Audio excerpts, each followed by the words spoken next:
नमस्कार दोस्तों, आज के इस वीडियो में मैं आपको बताने वाली हूँ द्रौपदी का ऐसा कौन सा राज था जिसे पांडव जानकर हैरान रह गए। अगर आप भी जानना चाहते हैं वो राज कौन सा है तो वीडियो में अंत तक बने रहे। चलिए वीडियो को फटाफट से स्टार्ट करते हैं। महाभारत की कहानी में ऐसा बहुत कुछ हुआ जिसकी कल्पना कर पाना नामुमकिन था। इस श्रेणी में द्रौपदी का 5 भाइयों की पत्नी होना मुख्य तौर पर देखा जा सकता है। ईर्ष्या, धन संपत्ति का लालच, मानसिक भटकाव, प्रतिशोध की भावना, घमंड और मानसिक द्वंद्व, सभी तत्व इस कहानी में मौजूद है। महाभारत की कहानी की अलग अलग विद्वान अलग अलग तरह से व्याख्या करते हैं। महाभारत से संबंधित कई लोकप्रिय कथाएं भी मिलती है। इसी श्रेणी में एक है जाम्बुल अध्याय, जिसमें द्रौपदी अपने राज का खुलासा करती है। द्रौपदी 5 पांडवों की पत्नी थी, लेकिन वो सभी को बराबर प्यार नहीं करती थी।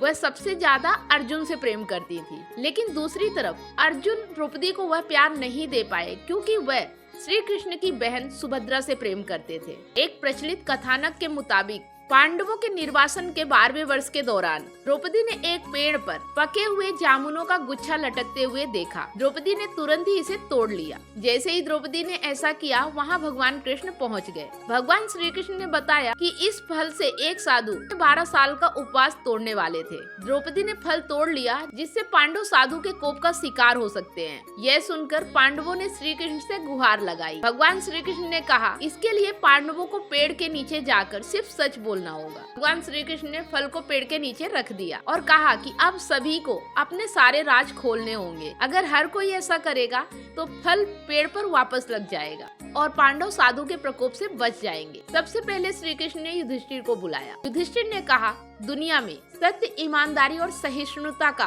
प्रचार होना चाहिए, जबकि बेईमानी और दुष्टता का सर्वनाश होना चाहिए। युधिष्ठिर ने पांडवों के साथ हुए सभी घटनाक्रमों के लिए द्रौपदी को जिम्मेदार ठहराया। युधिष्ठिर के सत्य वचन कहने से फल जमीन से 2 फीट ऊपर आ गया। अब श्री कृष्ण ने भीम से बोलने को कहा और साथ ही श्री कृष्ण ने चेतावनी दी कि अगर तुम झूठ बोलते हो तो फल जलकर भस्म हो जाएगा। भीम ने सबके सामने स्वीकार किया कि खाना, लड़ाई, नींद और सेक्स के प्रति उनकी आसक्ति कभी कम नहीं होती है। भीम ने भी कहा कि वह धृतराष्ट्र के सभी पुत्रों को मार देंगे। युधिष्ठिर के प्रति उनके मन में बहुत श्रद्धा है, लेकिन जो भी उसके गधे का अपमान करेगा वह उसको मृत्यु के घाट उतार देंगे। इसके बाद फल 2 फीट और ऊपर चला गया। अब अर्जुन की बारी थी। अर्जुन ने कहा कि प्रतिष्ठा और प्रसिद्धि मेरी जिंदगी में मुझे सबसे ज्यादा प्रिय है। जब तक मैं युद्ध में कर्ण को मार नहीं दूंगा, तब तक मेरे जीवन का उद्देश्य पूरा नहीं होगा।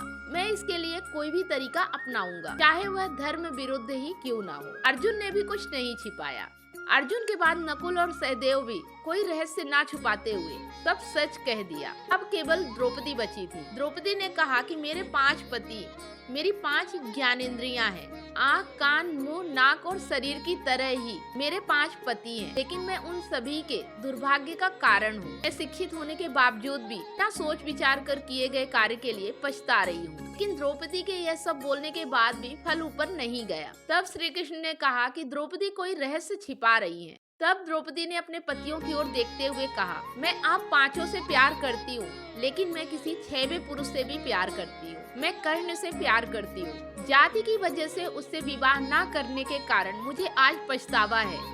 अगर मैंने कर्ण से विवाह किया होता तो शायद मुझे इतने दुख नहीं झेलने पड़ते। अब शायद मुझे इतने सारे कड़वे अनुभवों से नहीं गुजरना पड़ता। यह सुनकर 5 पांडव हैरान रह गए, लेकिन किसी ने कुछ कहा नहीं। द्रौपदी के सारे रहस्य खोलने के बाद श्री कृष्ण के कहे अनुसार फल वापस पेड़ पर पहुंच गए। इस घटना के बाद 5 पांडवों को एहसास हुआ कि 5 बहादुर पतियों के होते हुए भी वह अपनी पत्नी की जरूरत के समय रक्षा करने नहीं पहुँचे।